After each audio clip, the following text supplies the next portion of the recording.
Welcome to our kindergarten Q&A. And today we are thrilled to have with us a panel of experts on kindergarten. My name is Betsy Kohn. I'm the Director of Communications for Michigan City Area Schools. And we are all looking forward to welcoming the class of 2034 next fall.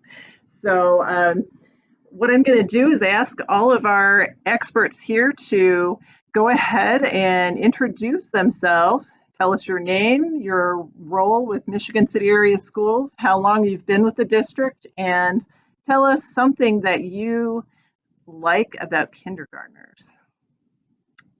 Let's start with Lisa Emshwiller. Hello, I'm Lisa Emshwiller. I'm the principal at Springfield Elementary, and I'm finishing my 12th year here as principal at Springfield and my, I believe, 22nd in the district. And I love seeing their smiling faces and their excitement at being at school. So I can't wait to have our new group of students come in. It's a great place to be. Awesome. All right, next we have Susan Schell. Hello, my name is Susan Schell. I currently teach kindergarten at Marsh. I have been lucky enough to be in the district for 14 years, and all of which are in kindergarten. It's such a long list of why I love kindergartners, but if I had to narrow it down, I would just say that they're kind, brave, they're so optimistic, they're caring and inquisitive. Their imagination each year and just the different group of kiddos that you get in kinders is so amazing. And one of my favorites is as much as I teach them, they always teach me as much, if not more. That's awesome. Brandi, you're up next. Hi, my name is Brandi Morlan. I am the registered nurse for Edgewood Elementary. I have been with Michigan City Area Schools for 10 years now. I would say my favorite thing about the kindergartners are their big imaginations and all the excitement they have for school, especially on those first few days. All right. Thank you. And Sue Harrison, you're next.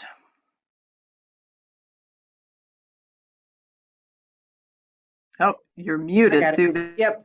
Hi, my name is Sue Harrison. I'm the Director of Transportation for Michigan City Area Schools. I've been with the district now a little over 9 years.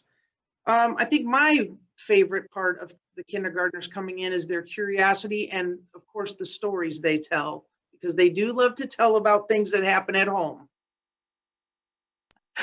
All right, thanks. And finally, we have Kathy Schroll.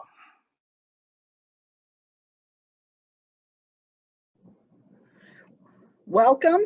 My name is Kathy Schroll, and I've been the Coolspring secretary for 23 years.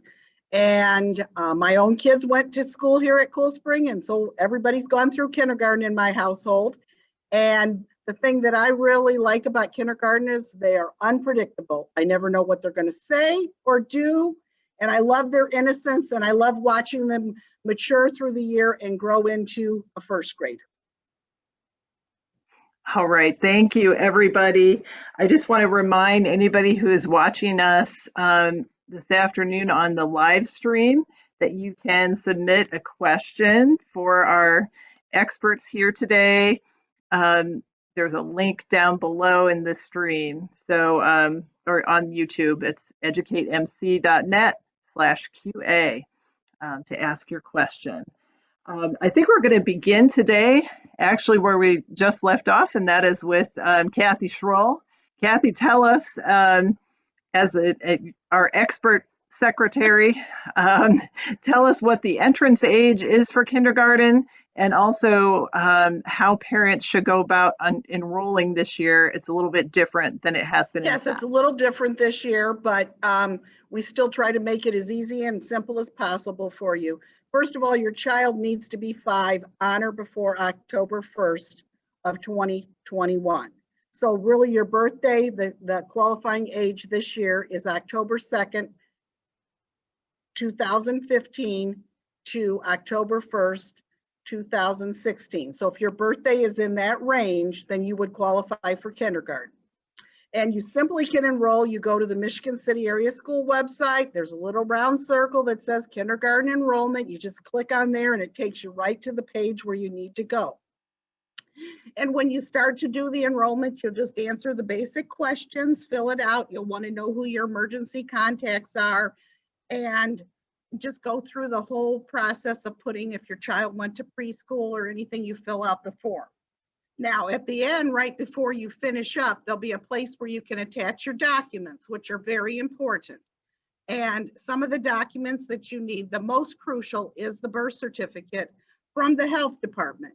Now, I say the health department because it's not the cute one with the little feet. We don't want that one. We need the one that's the official one from the health department.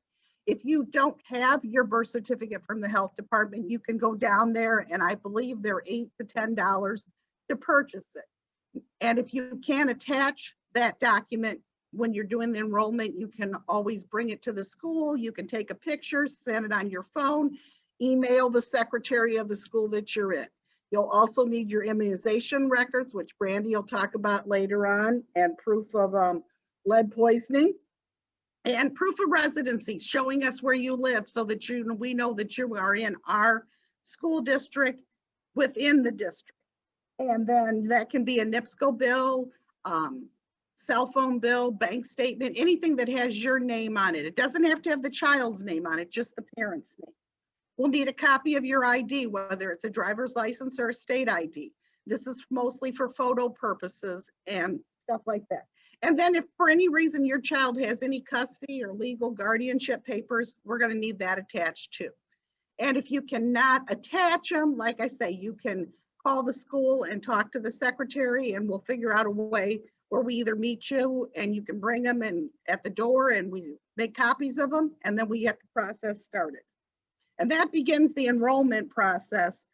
And then once you hit finish, when you're done, then it just comes to us, and then the secretary will start the enrollment process. All right. And you know, one thing that I think oftentimes parents, it's a point of confusion, is the difference between enrollment and registration. Can you explain what the difference is and what happens when with those two things? Basically, when you go on in this first part, this is the enrollment process. This tells us that you're interested, you want to be a student at our school. We have the basic information. And then come late July, early August, you will complete the registration, which means your child will actually be registered to start school, which the first day of school is August 18th, so that you can put that on your calendar. But by the end of July, you'll get something in the mail from your school telling you the next process where you'll set up your account, and that account for your child, which you can see their grades and their attendance and any discipline issues, that will be your login for their school career. So that's basically the difference, is that you do the pre-registration enrollment and then you register finally in the summer. All right, thank you, Kathy. Awesome information. And we already do have some questions coming in thanks to our live feed here. So I'm going to actually next go to Lisa Emshwiller, our expert principal.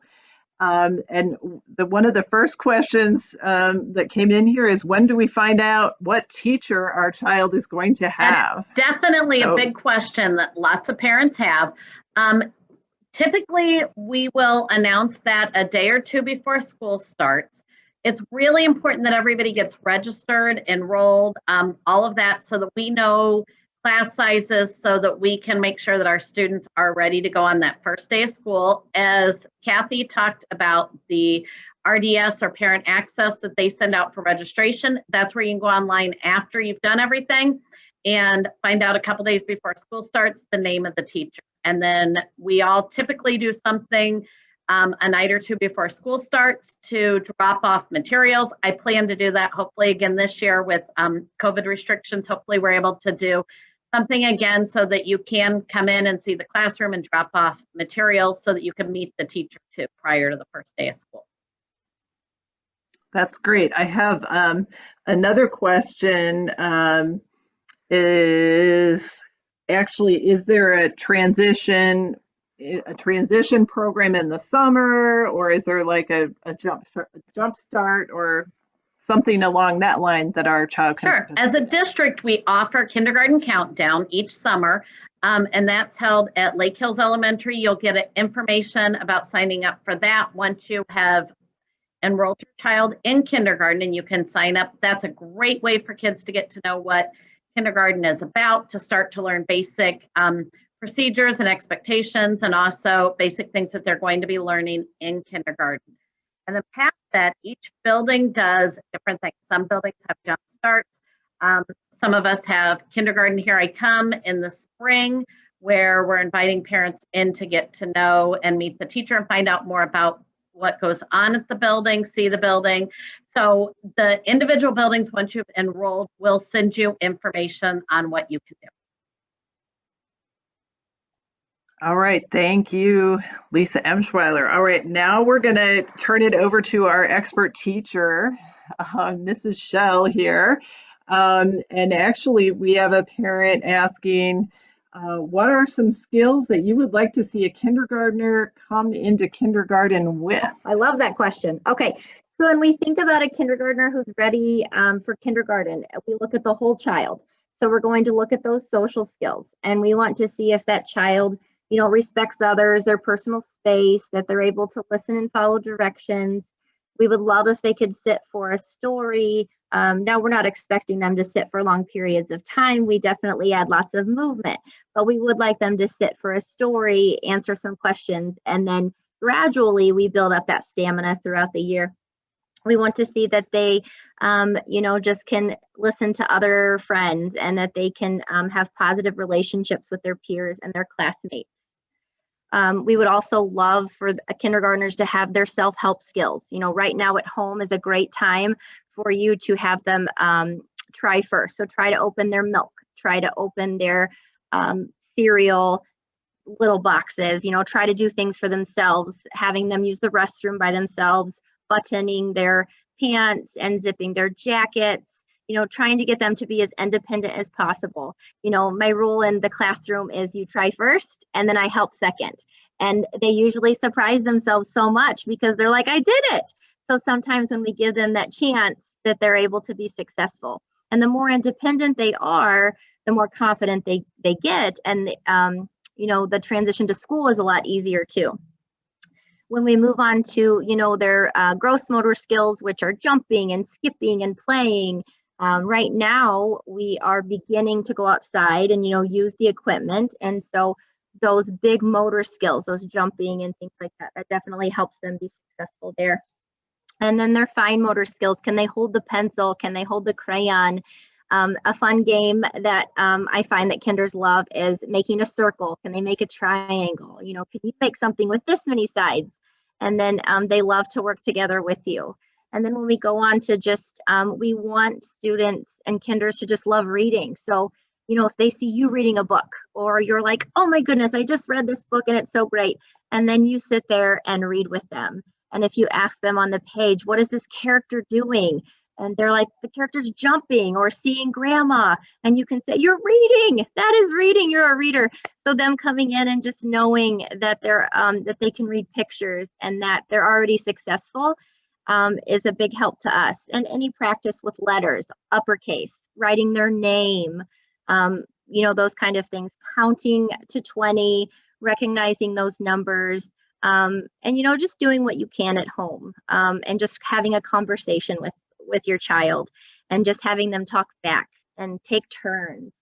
And a lot of times in the car, when my children were little, we just played silly games about who can count and who can count higher than this person or who can count. And, you know, anything, the car ride is an excellent time just to pass time and just play silly games with I Spy shapes and letters. So I know that's a lot of information, but when we look at a successful kindergartner, it truly is the whole child, from social skills, from motor skills and writing and having them color. You know, you'd be surprised what coloring can really do and strengthen those, you know, those fine motors, the hand muscles. and the finger muscles. Coloring just does wonders. So yeah, sorry, Ms. Kohn, I think I probably talked too much, but story of my life. But I like to sum it up. All right. So let's actually go now to Brandi Morlan, who is our expert school nurse. Brandi, can you talk a little bit about the immunizations that are required and also why students have to have a lead test? That's something unique to Michigan City Schools. Yes. So prior to starting kindergarten, there is a series of immunizations that are needed. There's 6 of them: DTaP, polio, Hep B, Hep A, MMR, and varicella. Along with that, kindergarteners are also required to have a lead screening prior to the start of kindergarten. This could have been done at a younger age, but they have to have a date of one that was screened. Some of these immunizations might have already been given too.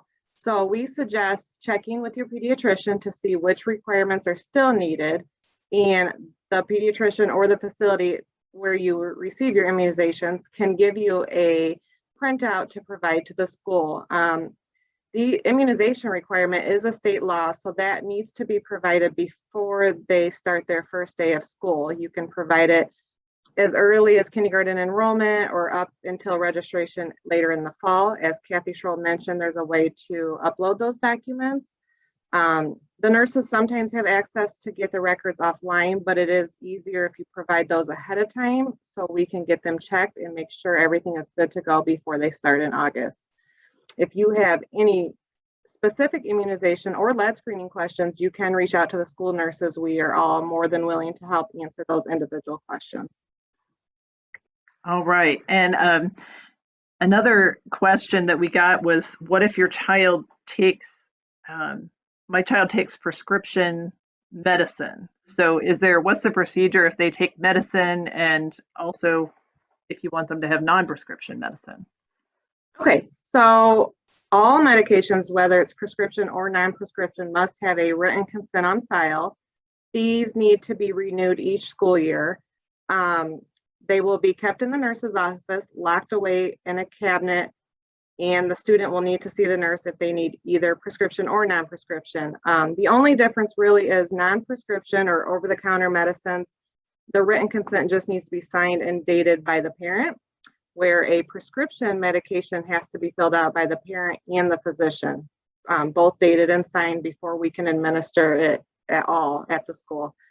All medications, whether it's prescription or non-prescription, must be in their original and labeled containers with the correct dosing, or if it's prescription, with the student's name on them. All right, let's move over to transportation for a moment. Sue Harrison, one of our first questions that came in is, how do we sign up for our child to take the school bus? Well, that'll be done at registration. They'll obviously ask you if you're going to need transportation, and just make sure if you do, even if you think you're going to just partially, make sure you put yes, so that, because what we do is with the buses, we have to make sure we have enough room on each bus for these children. So we need to know if they're going to ride at all.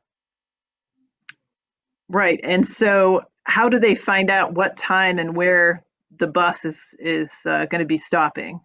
There's a few places. You can check the parent portal on the website, or, I mean, if you have questions, you don't understand, maybe you have an issue with the stop or whatever, you can call transportation too. We'll be able to give you the bus times.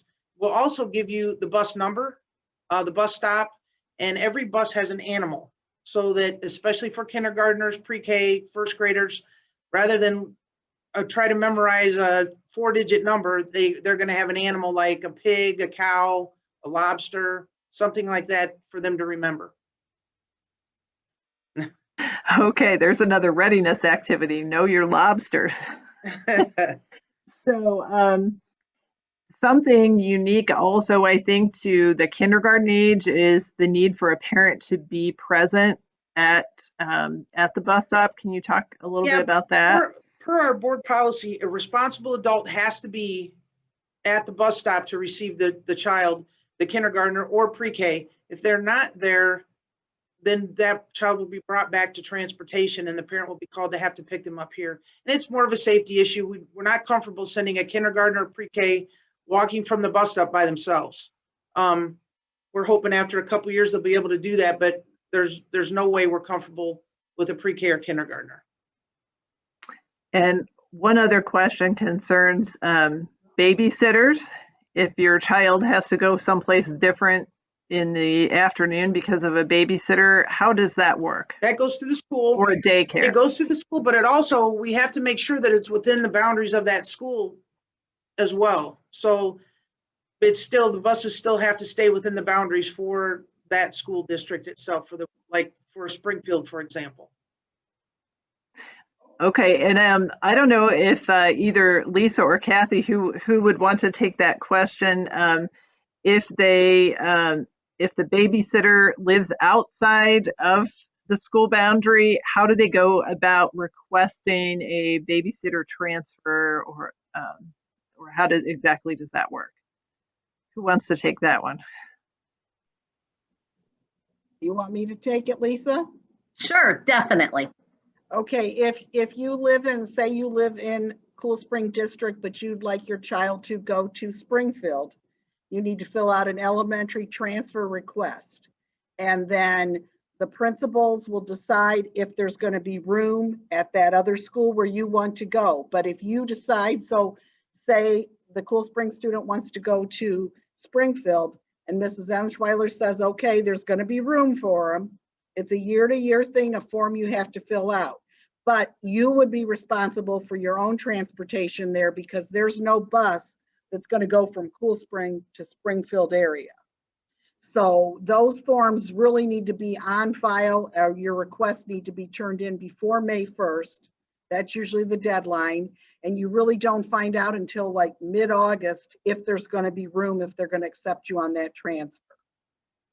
But you are responsible for your own transportation there and at the end of the day, if you wish your child to attend another school that's not in your home school district. But it's up to the principals to decide if there's room for you, and then the main administration makes the final decision. And you need to do that form every year if you're going to do that. Some people fill out those forms because, okay, grandma lives in Springfield district, so we want him to go to grandma's house. Now then, if grandma lived in Springfield district and you set up your bus to be the babysitter you could get off and on at grandma's house. And that's why some people like to switch to a different school. Okay, that's good, very helpful. Here's a question for Susan. How does e-learning work for a kindergarten student? Okay, so every student receives a device. And so right now, kindergartners have tablets, and then they get their own username and password. Right now, we're using the platform Seesaw. So generally, if it's an e-learning day and not a virtual learning day, e-learning means there's no live learning. So your child's teacher would have a plan, and then they would have assignments that they would assign on Seesaw. And sometimes videos accompany that, and your child's teacher will make sure that you're comfortable with the program and that you know how to access it. And generally, it's just a one-click. We have a Clever program, and so we are able to get that on the tablet, and then that Clever program will take your child to anything extra that they need. We have a program that we use, Ready, and then we have a couple other ones, and it's all in one central location. So your e-learning, you would be doing it on a program called Seesaw, and then we're able to offer activities that we would do in the classroom through that, and then you would just submit it to the teacher, and then the teacher and you can correspond as well about the work. Okay, and there's I guess a related question is, how do you communicate with parents? Okay. Just in general.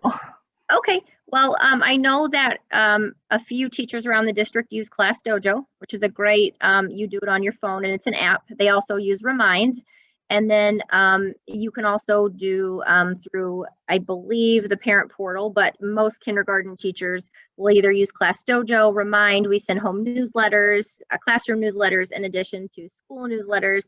And then obviously always email. And then you can call and leave a message as well with the secretary, and then we can call you back at at our and your earliest convenience as well. But those apps are very helpful. So if you have the opportunity to do a Class Dojo app or do Remind, and you can't just set it up yourself, you have to make sure and wait for your teacher either to send you a link through your phone number, your cell phone, or they'll send you a class code. And so usually, and that's where you can just text off of your phone, which is we found to be pretty easy and easily accessible for parents alike. All right, and I'll put in a plug here for always keeping your contact information current with your school. Yes, it affects every single one of us on this call for sure. So that means email address and cell phone number, home phone number, as well as your main address. If any of the above change, please give a call to the school office and let them know. Your secretary will let all of us know about the change. So that's just key to everything, especially in this COVID time. We've had a lot of changes that we've had to communicate very quickly. And so we definitely want everybody to be on top of that. And Michigan City Area Schools also has an app, which I recommend everybody go to the App Store or Google Play and download that. Just search for Michigan City Area Schools and you'll get updates and information that way as well.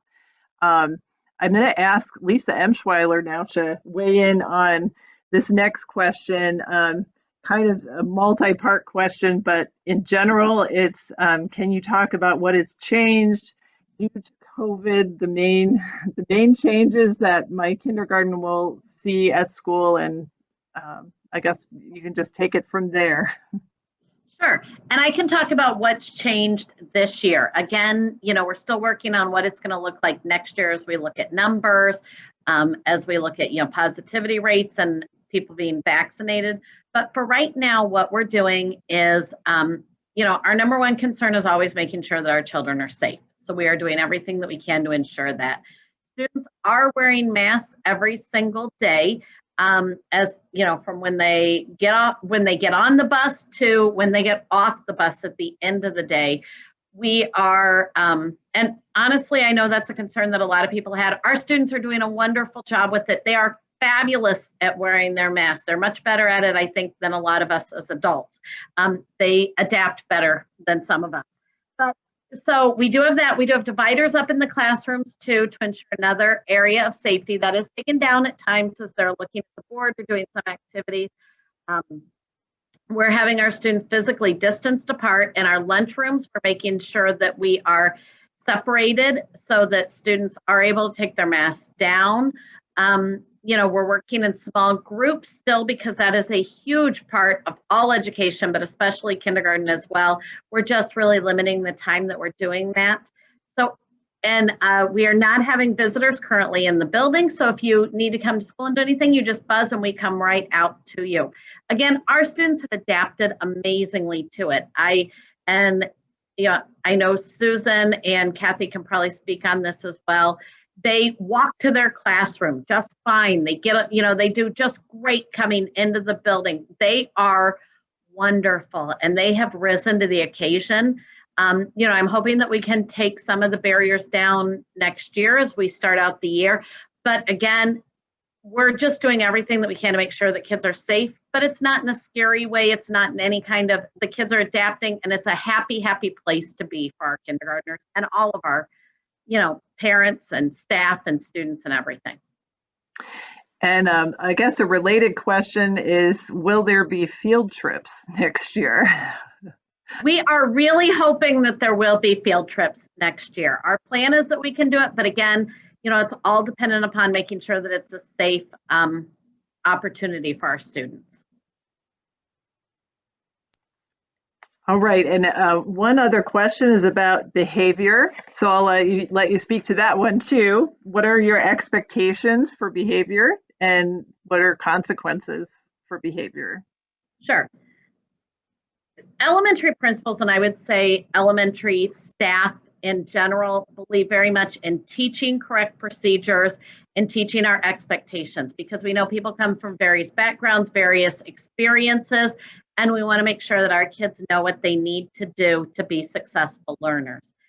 As Mrs. Schell said, it's, we want them to be able to sit for a time and do some work or read a book and do things like that. But we also understand developmentally that people can't sit still for hours at a time, or, even a half hour. And so there's lots of activity. We teach how to do things rather than punishing as much as possible for things. It's really about making sure that students are learning and that they're starting to get some intrinsic abilities to make sure that they're taking care of themselves. We do social emotional learning as well.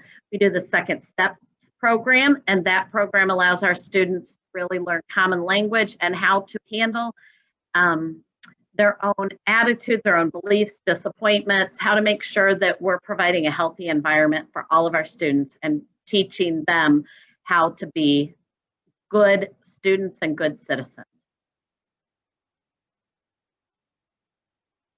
And Betsy, you're muted, I think. One more question for you.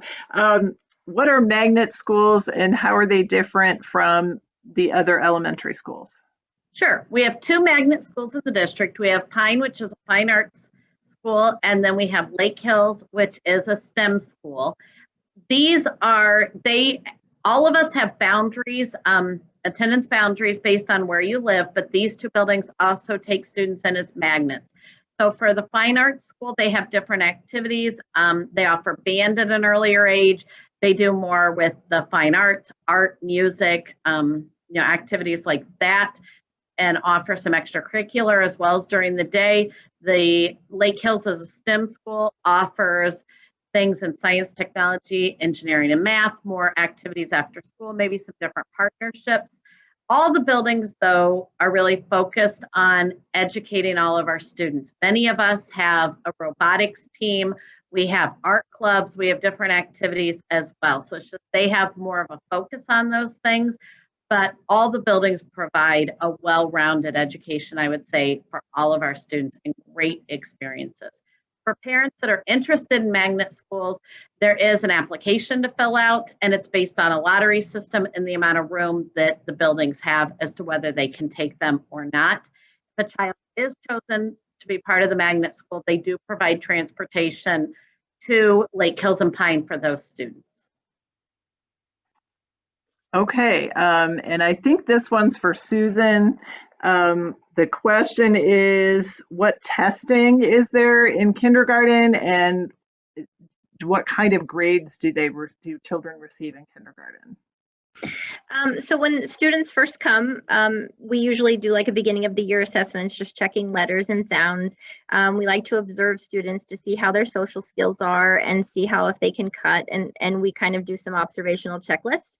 But as far as diagnostic testing, we do have Ready and iReady, which is our math and computer program. So students will be assessed 3 times a year, usually when they first come in the fall, in the winter, and then at the end of the year. And so students will get a report. They'll take a math and a reading, and then they will, parent reports will go home and it will show their child. It's like a bar graph, and it'll show where their child fell, where the goal is, and where we want their stretch growth to go as well. And usually this happens around parent-teacher conference time. So teachers are able to explain, the information to them. We also have a new program for our reading program called EL education. And so we will also assess them throughout the year, and they'll be placed in micro phases based on what they can do.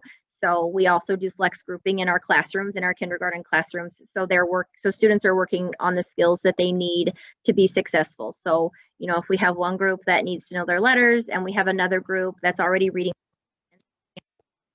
words, then students are, being met where they are. So our EL education program really helps challenge students and kinders who need challenged, and help and give that extra help to students who need it.